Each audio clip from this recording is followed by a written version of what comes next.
The Equitable Life Assurance Society presents This is Your F.B.I.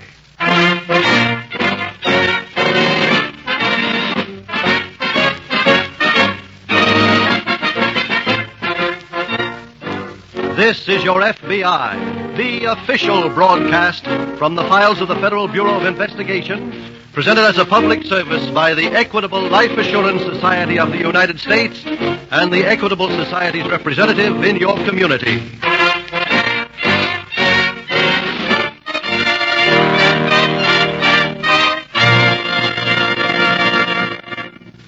Fathers and mothers of America, attention, please. Upon the training you give your children today depends the future of America. Our system of free enterprise, personal liberty, and democracy cannot exist without educated and enlightened citizens. In about 14 minutes, our sponsor, the Equitable Life Assurance Society of the United States, will have some helpful suggestions for parents. If you wish to equip your children to take advantage of all the opportunities the future offers, don't miss this important message.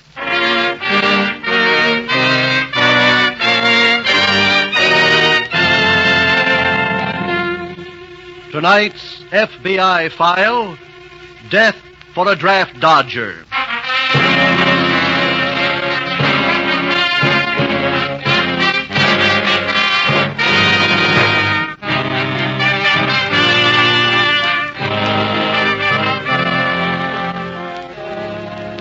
No other soldier in the world is prouder of the uniform that he wears than the American soldier, nor grumbles as much because he is in it.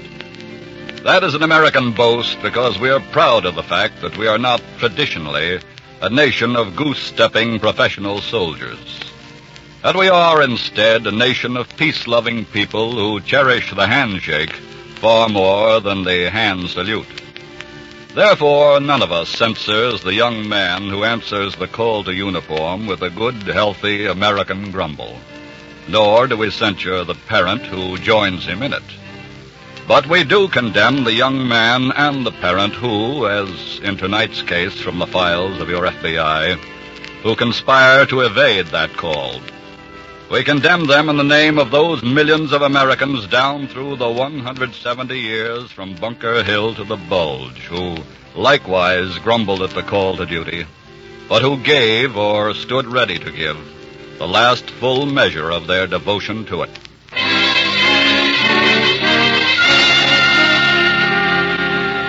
In the Davenport home at Great Bay, Long Island, Richard Davenport III, a member of what the society pages of the New York papers call the Long Island set, is sitting despondently in the library. He hears footsteps in the hall and calls out. Is that you, Mother? Yes, Richard. Have you got a moment? Why, of course, darling. Oh, I thought you'd gone sailing with Lanny Hartford. Well, I'd planned to, but there was some rather distressing news in the morning mail. What do you mean? Look at this. Hmm? Greetings from the President. What? The draft board has ordered me to report for my physical. Oh, Richard, but there must be some mistake. No, I'm afraid there isn't. I'm to appear 2 weeks from today.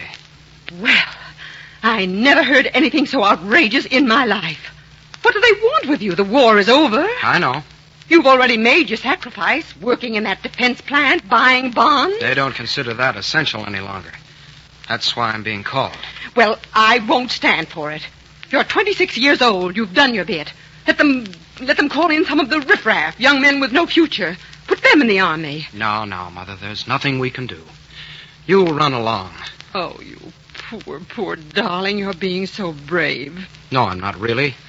Honest, I don't want to go. And I'm going to see to it that you don't. But, Mother, what can we do? I don't know.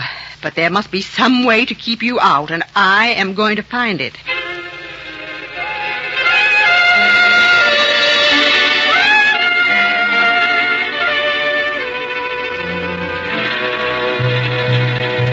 On a morning several days later at the Davenport home, Mrs. Davenport brings a breakfast tray to her son's bedroom. Richard? Richard, dear. Huh? Wake up, darling. Well, what is it? I have your breakfast tray here. Oh, bring it back later, Mother, please. Wait a minute, son. I have some very exciting news. Hmm? It's about your going into the army. I found a way to keep you out. What did you say? The Army isn't going to accept you. Now, come on, wake up and listen to me. What is this? Well, I went to a dinner party last night at Helen Brockton's. Mm-hmm. Her son is just about your age. Yes. Well, during the war, he did a magnificent job in a defense plant, just as you did. Uh-huh. And a few weeks ago, he also received a call from the Army. He went down for his physical, and they wouldn't accept him. Oh, Mother, that doesn't say Let me that finish, please, dear. There was a special reason why he wasn't accepted. There's a doctor that Helen met a few weeks ago. Huh? He gave her son some sort of treatment, so he couldn't pass the physical examination. Oh. And, darling, we have an appointment to see him the first thing in the morning.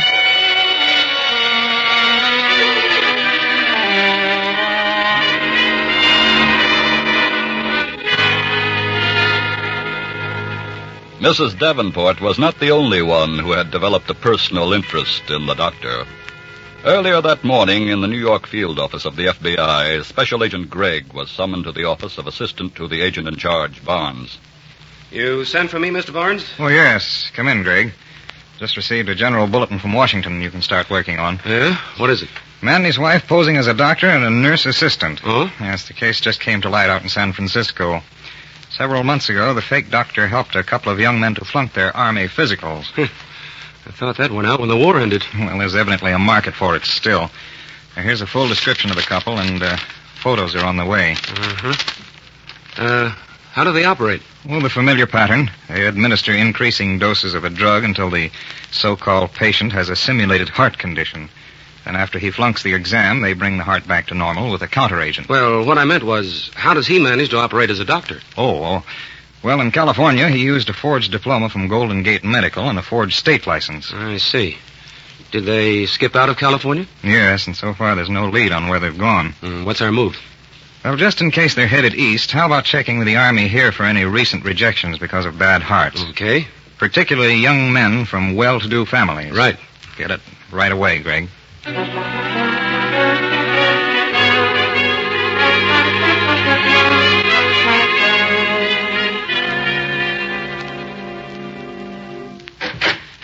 Hello, my dear. Well, where have you been? Why? Mrs. Brockton's sending a patient over to you. Oh? Mrs. Richard Davenport II. She'll be here any minute with her son, Richard III. That calls for a Shakespearean couplet, my dear. Oh. But I've more important words for you. What are you talking about? I have this day concluded negotiations for the purchase of a 23-room house. What? A house nestling high among the pines in the glorious Adirondacks. How many drinks have you had? Mildred, my love, we've planned right along the establishment of a private sanatorium. Yes, Of but... course, the purchase of the property has rather done in the exchequer, so we shall spare one or two more lads the inconvenience of going into the army. And then, as the saying goes, blow. And that should be Richard III now. Then cut out the Avon accent and start making like a doctor. Yes? I'm Mrs. Davenport. Oh, yes, of course. Mrs. Brockton just telephoned. Won't you and your son come in? Thank you. Come along, Richard. Very well, Mother. This is Dr. Boone. Good morning, madam. Hello, Doctor. I hope you don't mind Mrs. Brockton telling me about everything. I'm sure I can rely on your discretion, Mrs. Davenport. Of course you can. I place my reputation and my personal fortune at stake each time I perform such a service. I'm sure of that. And I'm willing to do it only because I believe that the sons of our better family should remain in the position to which they are born. Oh. It's for the good of our society. How right you are, Doctor. But because the risk is so great to me, I feel that I should be properly compensated. Yes, of course. My fee is $7,500. Oh. Well, you require it all in advance? You may arrange with my assistant to pay half of it now and the other half the next time you come in. Very well. It will be necessary for your son to remain here, of course, for perhaps a week to allow time. Dr. Boone. Yes? Is there any possible danger in the treatment, I mean? Well, if it were administered by a charlatan, yes. But by me, a physician, none whatsoever.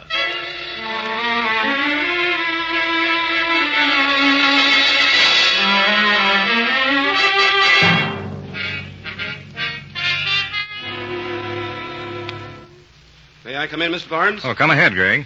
I've checked on 3 heart cases so far that the Army rejected, but they're all legitimate. I'm getting a couple of more this afternoon. Received a bulletin early this morning from Washington, relayed from the San Francisco office. Oh, have they got a lead? Yes, the fake doctor bought a used car from dealer there about the time he disappeared. He must have bought it for traveling. He did. He went to St. Paul. How do you know? Well, Mason in the St. Paul office just called. Oh. The doctor sold the car to a dealer there 4 weeks ago and booked space on Northwestern Airlines for New York the same day. Well, how does Mason know? He checked transportation offices there. The airline's ticket agent recognized the photos. I see. What names did they use? Dr. Randolph Boone and Miss Mildred Taunton. Then I'd better start checking the airline here for a lead. Right.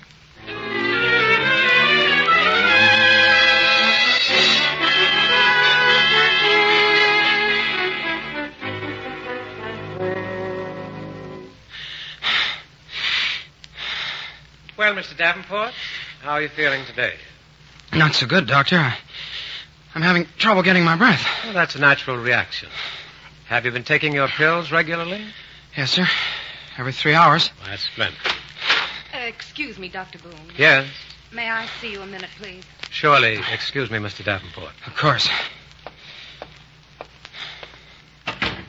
What do you want? Mrs. Davenport's in your office. She insists upon seeing you. What about? I don't know. Well, I'd better find out. You stay in there with him. Okay. I'll be back in a minute. Well, good morning, Mrs. Davenport. Good morning, Dr. Boone. What can I do for you? Well, it's been 3 days, Doctor. I thought I'd come over and see how my son is doing. He's doing splendidly, splendidly. Could I possibly see him? Well, he's sleeping right now. I'd rather you didn't disturb him. And you're quite sure he's all right? Certainly, certainly. Very well, then. I'll come back when he's awake. Oh, by the way, Mrs. Davenport. Yes? I believe you were to take care of the other half of the fee when you came in. Oh, yes, of course. I can make you out a check right now. No checks, please. Oh? That's why my assistant had you go to your bank for the cash the other day, Mrs. Davenport. I can't afford to run the risk of any written record of such transactions as this. Oh, I'm sorry. I quite forgot. So if you don't mind making another trip to your bank now. Oh, no, not at all, Doctor. I'll be glad to. Doctor. Yes? One of the patients, it's time for his next treatment. Oh, very well. You'll have to excuse me, Mrs. Davenport. Of course. I'll be back from the bank as soon as I can, Doctor. And the balance, you recall, is... $3,750. That is correct. I'll see you later, Doctor. Now what's the matter, Mildred? You better think of something quick. What? Something's wrong with young Davenport. Come on, hurry. But what is it? He's passed out, breathing heavily. Good heavens. I think he's in a coma. You never saw one. But just the same, you better do something and do it quick. Richard. Richard. That's not going to do any good. Maybe you know what to do then. Might be a good idea to call a real doctor. Are you kidding? Richard. What good do you think slapping him's going to do? Well, sometimes it brings people out of a faint. This is more than a faint. And I'm Oh, scared. shut up. Richard. Richard. Wake up. Well, do something, will you? I'm trying to. You ought to remember something. You'd read in those medical for the books. love of out there. heaven, shut up. Quiet. Look.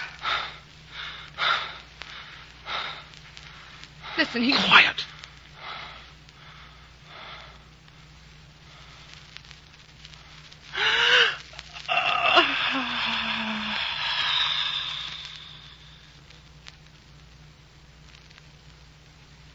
That's that.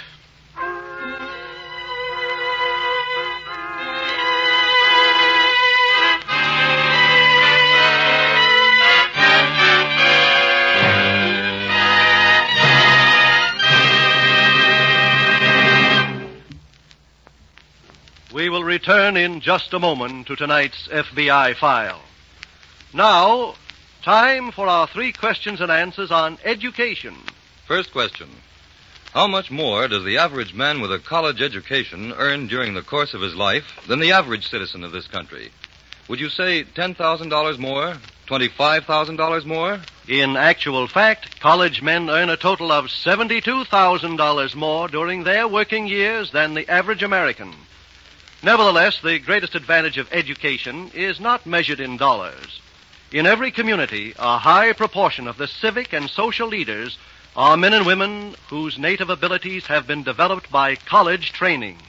That's why thousands of far-sighted parents make sure of their children's education by means of an equitable educational fund. Second question. What is an equitable educational fund? It is a plan that includes these important features. The Equitable Educational Fund makes sure that money for education will be ready when your child is ready. If you die, the Educational Fund becomes fully established. If you are totally and permanently disabled, the Educational Fund continues to build up without any further payment. Educational costs are spread out over many years instead of being concentrated in a few. Last question.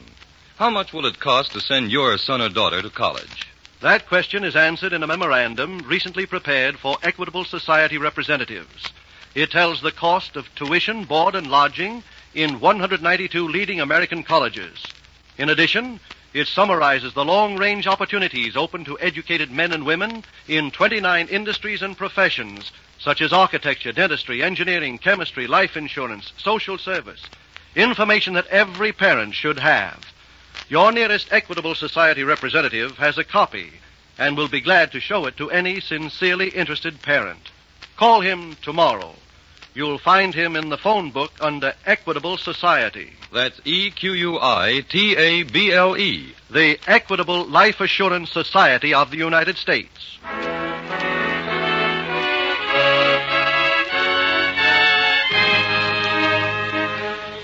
And now, back to the FBI file, Death for a Draft Dodger.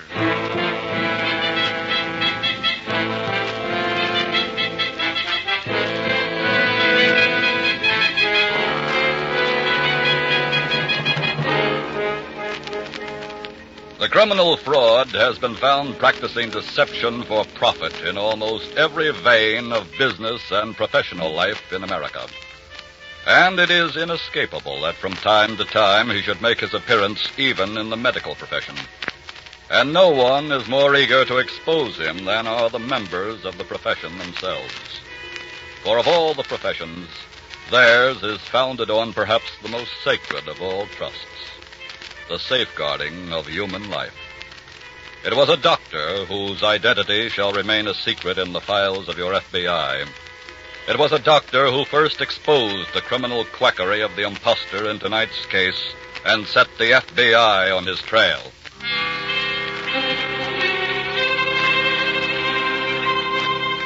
It was shortly before the pseudo-Dr. Boone's drug administrations produced their fatal result in his improvised clinic on Long Island that Special Agent Gregg stepped up to the counter of the baggage check room in New York City Airline Terminal. Are you in charge here? Yes, sir. I'm a special agent of the FBI. My credentials. Well, what can I do for you, sir? About 4 weeks ago, a middle-aged man and woman came to the terminal by limousine from LaGuardia Field. They reached here about 10 a.m. They had 6 pieces of luggage, and they went first to the northwestern counter to make an adjustment about excess baggage charges. I see. Now, the clerk over there seems to remember the man asking where he could check the bags for the time being. And the clerk directed him to your counter. Oh. Would you still have a record of the bags being checked here, even if they were picked up later? Not if he picked them up himself. But if he had somebody else pick them up or had them delivered somewhere... We'd have a record of that. I see. Now, tell me, do you recognize the persons in these photographs? Oh, I don't recognize her. But, yes, sir, that's him, all right. How do you know? Well, that goatee and those glasses on that ribbon. Yes, he had 6 bags like you say, but he only checked 4. Then a few days later, an expressman came for them. I got it all down in my book here. What date was that day? The 10th of last month. Then I'll find it sure. Let's see now. 6, 8, 9. Here it is. 10th. Dr. Randolph Boone. Yes, we sent the bags to Great Bay, Long Island. Good. Let me have the street and house number.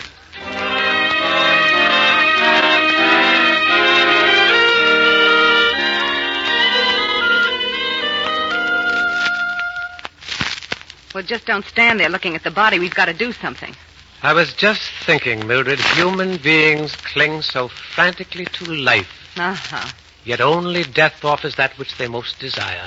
Complete and everlasting freedom. Your philosophy's as phony as your doctor's license. Well, they both served me rather well, Mildred. Look, do you realize that boy's mother's going to be back here any minute? Well, let's go into the office. Well? I think this is a propitious time for us to retire to our sanatorium in the Adirondacks. Did you pick up the sanatorium stationery at the printer's this morning? It's on the desk there. What name did you give me? Dr. Beaumont. Well, that's very nice. Look, we're never going to get out of here before his mother arrives. I don't intend to, my dear. Well, what do you expect to tell her? There she is now. Just come in. She'll wait a moment. What are you doing? Preparing for our interview? But that's ether. That's right. Well, what are you... Hand me that sterile face mask, quickly. Here. Now ask Mrs. Davenport to come in, Mildred. Okay. Come in, Mrs. Davenport. Thank you, Miss Morgan. I got back from the bank as quickly as I could, Dr. Boone. Here's the rest of your fee. Oh, thank you. You needn't have been in such a hurry. I thought my son might have wakened while I was gone, and I am so anxious to see him. You know how mothers are. Yes, of course. Then I may see him now? Well, the boy he's still asleep. But I see no harm in your having a look at him. Oh, thank you so much. But, Mrs. Davenport... Yes? It's quite important that the air he breathes be as germ-free as possible. So I must ask you to wear this sterile face mask. You won't mind, I'm sure. Oh, certainly not. If you'll face the other way, I'll tie it on you. Oh, thank you. There we are. Good heavens, it smells so strong. That's right. Ether. No, now, just breathe deeply, Mrs. Davenport. That's it. Breathe deeply. There. And now, Mildred, you see why I did not intend to leave without seeing Mrs. Davenport.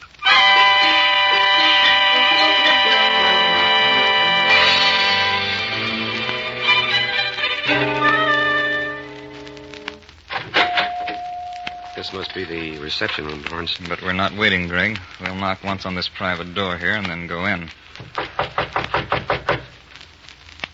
Let's go. Looks like a hasty exit. They must have cleaned up. Hey, Greg. Huh? Do you smell ether? Yes. And no wonder. Look. What? That woman on the floor. See what's in the back rooms while I look after her.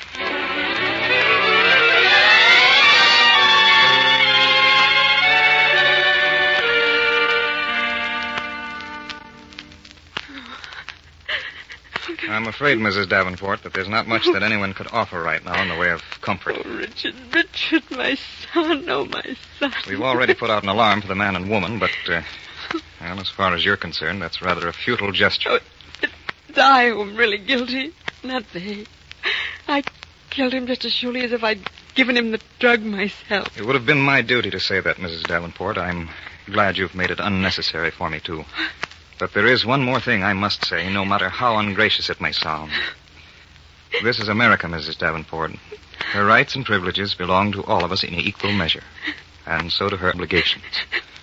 Your son has paid a great price for shirking his duty, but at that he's more fortunate than you. He doesn't have to think about it anymore. Mr. Barnes. You want me, Greg? Please. Excuse me. I found this in the desk drawer. What is it? A receipted bill for some printing. Dated this morning. Oh? Well, what about it? Look at the name on it. Dr. Beaumont. I'm going over to see the printer. Right.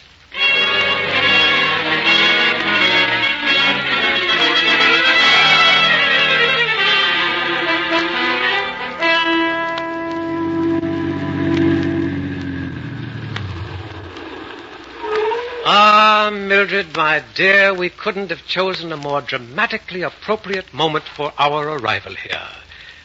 I'm tired. Look across to the east. Yon rising sun already rose tinting the waters of the lake spread below marks the beginning of a new day. And I'm hungry. Woman, have you no poetry in your soul? Are we going to sit out here all day? Very well, let's get out, my dear. You needn't bother to get out. And who might you be? We're special agents of the F.B.I., and you're both under arrest. Now, look here, whoever you are. This is who we are, and unlike yours, our credentials are not forged. Yes, but... The printer in Great Bay, Long Island, had a poor memory. But fortunately, printers always keep a sample of whatever they print. This letterhead told us where to find you, and a plane helped us beat you here. A new day, huh?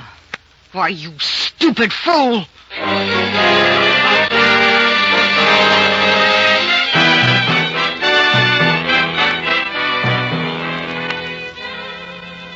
For the death of young Richard Davenport through the criminal administration of drugs, the pseudo-doctor was sentenced to life imprisonment. For her complicity in his illegal practice of medicine and for consenting to violate draft laws, the wife is now serving a long term in a penitentiary.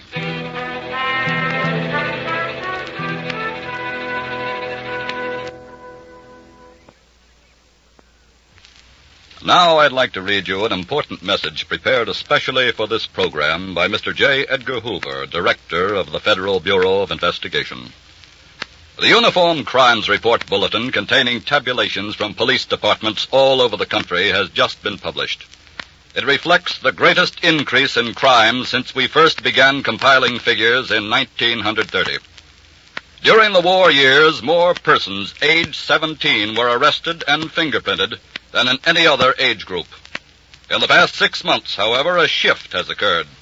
The 21-year-olds now lead in arrests. They are the juvenile delinquents who have grown up during the war years.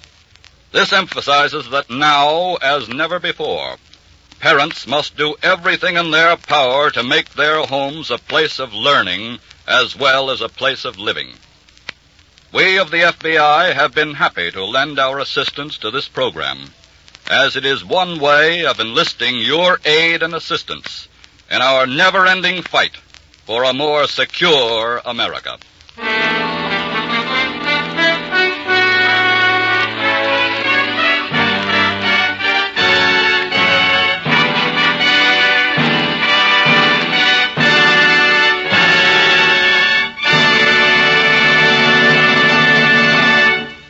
In just a moment, we will tell you about next week's exciting case from the files of your FBI. But now, again, let me remind you to check with your Equitable Society representative about the safest and wisest investment a parent can make for his children's future, an Equitable Educational Fund. Without obligation, he will also show you the Equitable Society's memorandum on the costs of higher education and some of the opportunities it opens. You'll find your Equitable Society representative in the phone book, under the Equitable Life Assurance Society of the United States.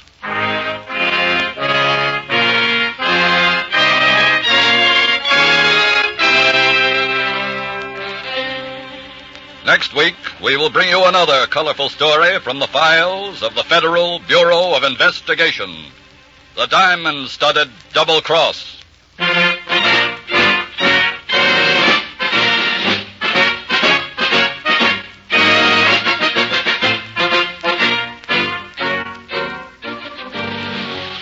The incidents used in tonight's Equitable Life Assurance Society's broadcast are adapted from the files of the Federal Bureau of Investigation. However, all names used are fictitious, and any similarity thereof to the names of persons living or dead is accidental. Tonight, the music was composed and conducted by Frederick Steiner. The author was Frank Ferries, and your narrator was Dean Carlton. This is Your FBI is a Jerry Devine production.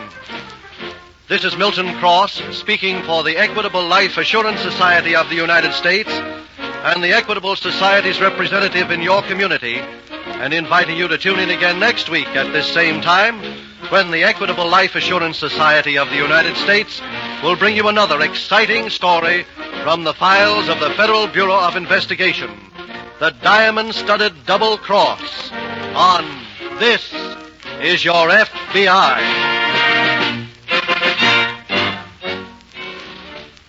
This is ABC, the American Broadcasting Company.